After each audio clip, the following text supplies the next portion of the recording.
Assalamualaikum warahmatullahi wabarakatuh. Saya Indah Permatasari dari Prodi Akuntansi mau menjelaskan dan memaparkan tentang proker kerja saya KKN tematik 2020-2021 tentang penguatan imunitas keluarga dalam menghadapi pandemi. Jadi, ada beberapa program yang saya jalankan di desa saya sendiri, yaitu Desa Kendaluyong Pelanjati, khususnya di RT 1 RW 3 Kecamatan Petarukan, Kabupaten Pemalang. Yang pertama itu ada program fisik dalam kesehatan, yaitu dalam bidang kesehatan, yaitu program fisiknya itu pembuatan baliho PHBS. Terus yang kedua ada pembuatan brosur tentang pentingnya pakai masker dan tata cara mencuci tangan. Yang kedua ada program non fisiknya penyuluhan tentang PHBS, terus himbauan wajib pakai masker, pelatihan senam, membantu saat kegiatan posyandu. Jadi dari program kesehatan ini kita tahu bahwa sekarang kita sedang menghadapi pandemi COVID-19 dan kita diwajibkan untuk selalu memakai masker dan juga protokol yang lain yang dianjurkan oleh pemerintah. Dari hal-hal tersebut, dari pandemi tersebut, saya berpikir untuk melakukan program kesehatan yang seperti tadi saya jelaskan. Terus yang kedua ada dalam bidang ekonomi sosial dan kesehatan pangan. Dalam hal ini program fisik saya itu pengadaan bibit tanaman obat khususnya dan atau sayur-sayuran. Terus non fisiknya itu ada penyuluhan bantuan UMKM dari pemerintah. Jadi dalam situasi pandemi ini dalam bidang sosial dan pengetahuan pangannya itu kan dalam arti asupan yang kita dalam arti makanan yang kita makan itu harus sehat kan. Di sisi lain kesehatan itu berupa dari makanan sayur-sayuran ataupun bentuk obat-obatan lain seperti jahe, kunyit. Kalau semisal sayuran juga kita bisa mengonsumsi kayak kangkung, bayam, wortel dan sebagainya. Di situ nanti kita akan melakukan penanaman bersama dengan masyarakat terkhusus RT 1 dan RW 3. Terus ada penyuluhan bantuan dari pemerintah. Seperti yang kita tahu bahwa pemerintah juga menyuruhkan bantuan-bantuan di setiap masing-masing daerahnya melalui beberapa petugas yang sudah ditentukan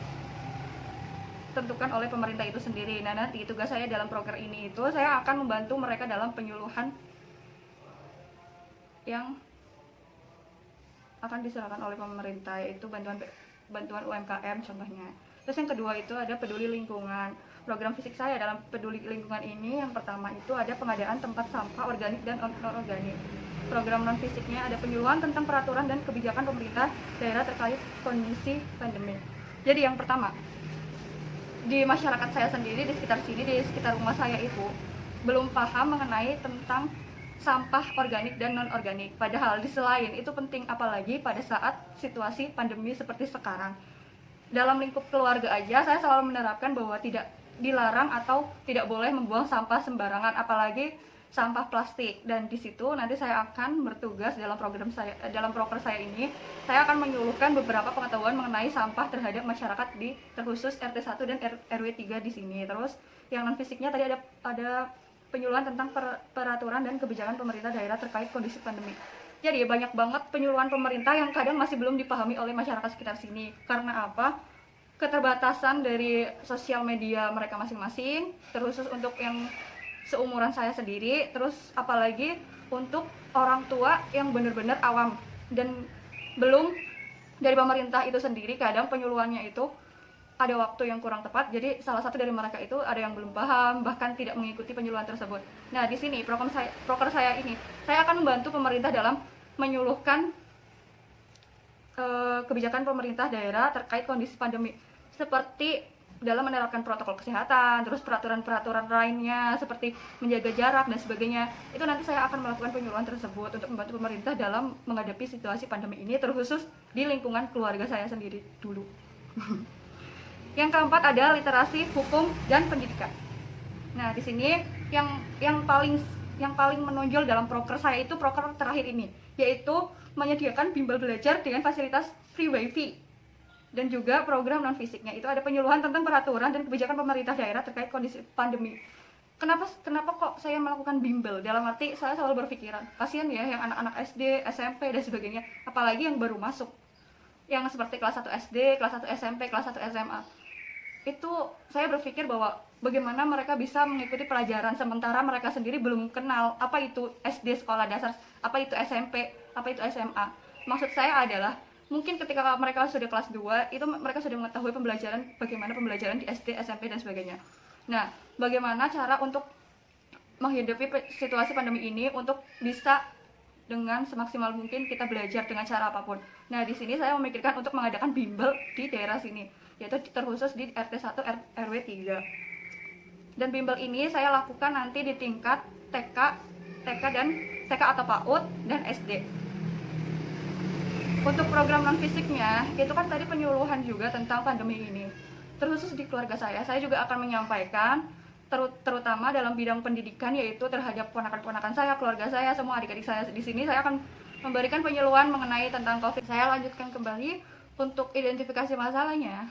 Yang pertama, kurang kesadaran masyarakat akan bahaya penyebaran COVID-19. Terbukti bahwa di daerah saya, sekitar saya, itu alhamdulillah memang jarang yang terkena COVID. Dan tapi dari himbauan pemerintah itu, mereka itu benar-benar menyepelekan, dalam arti banyak yang tidak menggunakan masker, terus juga yang melanggar aturan-aturan dari pemerintah tentang social distancing apalagi, dan mereka masih banyak yang melakukan hajatan atau berkumpul rame-rame di situasi pandemi ini. Terus ada identifikasi potensinya, itu keingintahuan masyarakat tentang bahaya COVID-19. Jadi sebenarnya dalam situasi pandemi ini, masyarakat itu, tidak semua masyarakat itu benar-benar menyepelekan COVID yang tadi saya bilang. Tapi di sini juga masih banyak orang di sekeliling saya yang benar-benar pengen tahu apa sih itu COVID, mengapa kita harus menghindari COVID, dan bagaimana cara kita menghindari COVID. Nah, dari situ juga nanti saya akan melakukan proker-proker yang sudah saya terangkan tadi di awal, itu untuk memberikan sedikit pengetahuan kepada masyarakat, khusus RT 1 RW 3. Berikutnya ada manfaat dari identifikasi masalah dan identifikasi potensi yang saya buat tadi, yaitu banyak sekali. Yang pertama, selain memberikan pengetahuan kepada masyarakat, kita juga bisa meminimalisir tentang penularan COVID-19.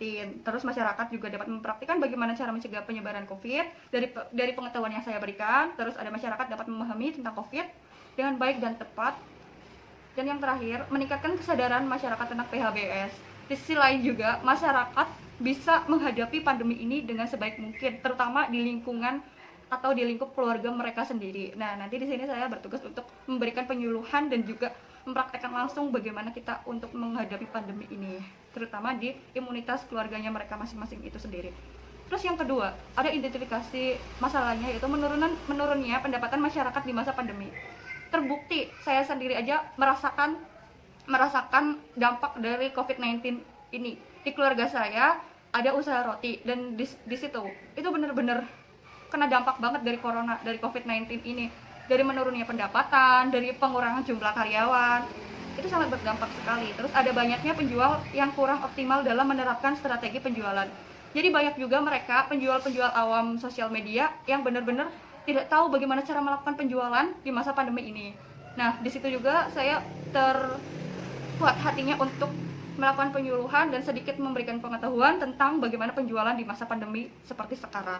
Terus ada identifikasi potensinya, terdapatnya lahan kosong untuk jualan. Di sisi lain lahan kosong, nanti juga kita bisa untuk berjualan online. Terus ada sejumlah penjual makanan berkeinginan menerapkan strategi yang cocok untuk pandemi agar pendapatan bisa meningkat. Nah, di situ seperti yang saya terangkan tadi, bahwa masalah-masalah mereka itu masih bingung bagaimana sih cara menghadapi cara melakukan penjualan di masa pandemi sekarang ini. Dan sedikit yang saya tahu, ada beberapa cara untuk menghadapi pandemi ini, seperti menjual dengan cara online, terus menawarkan kepada keluarga terdekat atau masyarakat terdekat dengan cara mungkin delivery dan sebagainya. Terus ada apa sih manfaatnya dari identifikasi masalah dan potensi yang saya terangkan tadi? Itu banyak sekali. Di sisi lain, masyarakat bisa mengetahui bagaimana cara penjualan di masa pandemi ini untuk meningkatkan pendapatan dan menghindari penurunan pendapatan tersebut. Itu banyak banget manfaatnya. Selain itu, warga juga bisa menerapkan strategi usaha sehingga pendapatan meningkat. Terus dapat dijadikan sebagai penghasilan tambahan di masa pandemi COVID-19. Seperti dalam keluarga saya sendiri, contohnya nih, usaha roti saya ini pendapatannya lagi menurun, omsetnya lagi menurun. Jadi dalam keluarga berpikir nih, bagaimana caranya biar bisa ada pemasukan lain, biar ada pendapatan lain gitu kan. Nah, di sini saya menerapkan penjualan online, yaitu melalui donat online. Contohnya nih, penjualan donat online kan bisa tuh dipasarkan melalui WA, Facebook, dan Instagram. Terus ada banyak lagi contoh-contoh yang lainnya. Terus yang ketiga, ada kurangnya pemahaman masyarakat saat menjaga lingkungan sekitar. identifikasi potensinya, masyarakat perlu pemahaman atau edukasi mengenai pengelolaan lingkungan. Jadi gini, di masyarakat sekarang dalam menghadapi pandemi itu kadang ada masih yang bisa biasa-biasa aja, ada juga kadang yang emang benar-benar peduli. Dan sekarang saya mau menerapkan di lingkungan saya sendiri.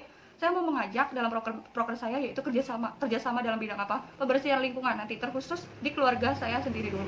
Seperti contohnya pembersihan lingkungan di rumah saya sendiri, terus nanti di sekitar rumah, baru nanti ada kerja bakti di RT 1 RW 3 di sini. Manfaatnya banyak sekali untuk kesehatan, untuk kenyamanan, kebersihan, dan yang kita tahu adalah kebersihan dari iman, dan itu wajib hukumnya. Makanya saya mengambil proker di sini, proker ini meningkatkan kesehatan dan pemahaman masyarakat akan pentingnya menjaga lingkungan sekitar. Bukan cuma di pandemi ini, tapi di setiap waktu kita harus selalu menjaga lingkungan, kebersihan tempat kita tinggal, tempat di mana kita biasa beraktivitas. Itu sangat penting sekali. Terus manfaatnya juga meningkatkan kesadaran masyarakat mengenai pemilihan sampah organik dan non-organik.